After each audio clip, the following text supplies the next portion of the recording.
బండి భగీరథ్ కు బెయిల్ దొరికి జైలుకెళ్ళి బయటికి కూడా వచ్చిండి అలా. హాగో అప్పుడే బెయిల్ వచ్చిందా, పోక్సో కేసులో ఛాన్సే లేదన్నారు కదా అని అంటే మొత్తం కాదు, 5 రోజుల మందమే బెయిల్ ఇచ్చిర్రు. అట్లెందుకు అనంటే ముచ్చట పురా మా వాళ్ళు చెప్తారు. పోక్సో కేసు మీదేసుకొని పొట్టు పొట్టు తిట్టించుకున్న బండి భగీరథ్కు మేడ్చల్ మల్కాజ్గిరి కోర్టు మధ్యంతర బెయిల్ మంజూరు చేసింది. ఈ నెల 26వ తారీఖు దాకా వారం రోజులు బెయిల్ ఇస్తున్నట్టు చెప్పింది కోర్టు. అయితే కండిషన్లను ఖచ్చితంగా పాటియాలని రూల్ కూడా పెట్టిందట.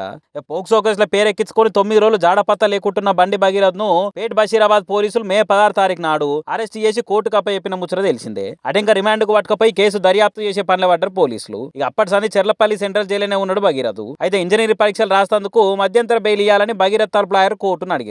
దాంతో అన్ని నడుచుకున్న కోర్టు వారం దాకా బెయిల్ ఇచ్చింది. దాంతో చెర్లపల్లి జైలుకి వెళ్లి రిలీజ్ అయ్యి ఇంటికి వచ్చిండి ఇవాళ. ఇక బెయిల్ రూల్ ప్రకారం ఈ నెల 25వ తారీఖు నాడు పొద్దుగాల 11 గంటలకు మళ్ళా కోర్టులో లొంగిపోవాలి. ఇప్పటికే రెగ్యులర్ బెయిల్ కోసం వేసిన 3 బెయిల్ పిటిషన్లను కొట్టేసింది కోర్టు. కానీ ఇప్పుడు విద్యా భవిష్యత్తు, ఇంజనీరింగ్ పరీక్షలు అని చెప్పి మధ్యంతర బెయిల్ తెప్పించుకున్నారు. ఇక ఈ బెయిల్ ముచ్చట తెలిసి సర్కార్ తీరు మీద మస్తు రకాలుగా మాట్లాడుతున్నారు మందంతా. ఏదేమైనా బయటకు వచ్చే ముచ్చటే లేదన్నట్టు మాట్లాడి ఇప్పుడు మళ్ళా మధ్యంతర బెయిల్ వచ్చేటట్టు చేసిరంటే రేపు బెయిల్ కూడా వచ్చి పురాగా బయట తిరిగేటట్టు కూడా చేసి కొన్ని వదిలి ఇట్టనే హంగామా చేసి జనాలు పురాగా మర్చిపోయినాక బయటికి తెస్తారు. ఏ నిజుల్యం మనం జనాలు అనుకునే మాటలు నిజం చేస్తారా ఏంది ఆయనత అని అనుకుంటా సోషల్ మీడియాలో ఇంకొందరు రాస్తారు గట్టిగానే. ఈ ముచ్చట్ల సర్కార్ ఫ్లాప్ అయినట్టే అని కొందరు గట్టిగా నడుచుకుంటున్నారు. మరి వచ్చే రోజుల్లో ఈ కేసు బెయిల్ ముచ్చట్ల ఆఖరికి ఏం తేలుతుంది ఏందనేది చూడాలి. ఇక చట్టం ఎవ్వరికి సుట్టం కాదు, సెలబ్రిటీలకైనా కామన్ పబ్లిక్ అయినా అందరికి ఒకటే. ఆ ముచ్చట icon star Allu Arjun case వేయంగా మళ్ళోసారి నొస్తుంది. రూల్స్ అందరికి ఒక్కటే అని నిరూపించేటట్టు ఇదివరకే ఓ రోజు జైల్లో కూడా ఉండవలసి వచ్చింది బన్నీ.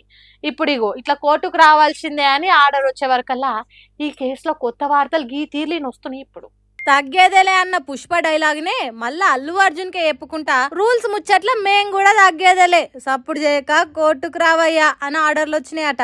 అసలు ముచ్చట ఏంటిదంటే పుష్ప 2 సినిమా రిలీజ్ అప్పుడు ఆర్టీసీ క్రాస్ రోడ్లున్న సంధ్య థియేటర్ కాడ తొక్కిస్లాట్ అయిన కేసులో అల్లు అర్జున్ మీద కేసు పడి అరెస్ట్ అయ్యి ఆఖరికి ఓ రోజు జైల్లో కూడా ఉండి బయటకు వచ్చిండు. ఆ కేసు విచారణ ఈ సోమవారం నాడు ఉంటది, మీరంతా రావాలని నాంపల్లి కోర్టు ఆ కేసుల నిందితులుగా ఉన్న 19 మందికి సమన్లు జారీ చేసింది. అల్లు అర్జున్ ఉండి నాకు ముంబైలో మూవీ షూటింగ్ ఉంది కాబట్టి ఆన్లైన్ విచారణకు హాజరైతా అని అల్లు అర్జున్ అడిగితే కోర్టు కొట్టేసిందట. అవన్నీ కుదిరాయి, ఆన్లైన్ విచారణ కుదరది, అల్లు అర్జున్ కోర్టుకు రావాల్సిందని గట్టిగా చెప్పిందట కోర్టు. దాంతో సోమవారం నాడు ఐకాన్ స్టార్ అన్ని షూటింగ్లు మీటింగ్లు పక్కన పెట్టుకుని పక్క హాజరేసుకోవాల్సింది. కానీ పుష్ప సినిమాతోని నేషనల్ ప్రెస్ కమాయించుకునుడే కాకుండా కేసులు కూడా ఎన్కేసుకోవాల్సి వచ్చింది అల్లు అర్జున్. ఇప్పుడు సోమవారం నాడు హాజరు పడాలనే వరకల్లా ఎన్ని వాయిదాలు పడుతుందో ఎన్నటికి ఏం తేలుతుందో అని అల్లు ఫ్యాన్స్ అంతా ఆగమైతుర్రు. ఇంకో దిక్కు ఈ కేసు ముచ్చట్లింటున్న తెలంగాణ పబ్లిక్ ఉండి అంత పెద్ద పాన్ ఇండియా స్టార్ నే ఆలస్యం చేయకుండా అరెస్ట్ చేసి లోపటేసిరు కదా. మరి పోక్సో కేసులో మాత్రం ఓ నిందితుని పట్టుకునే తందుకు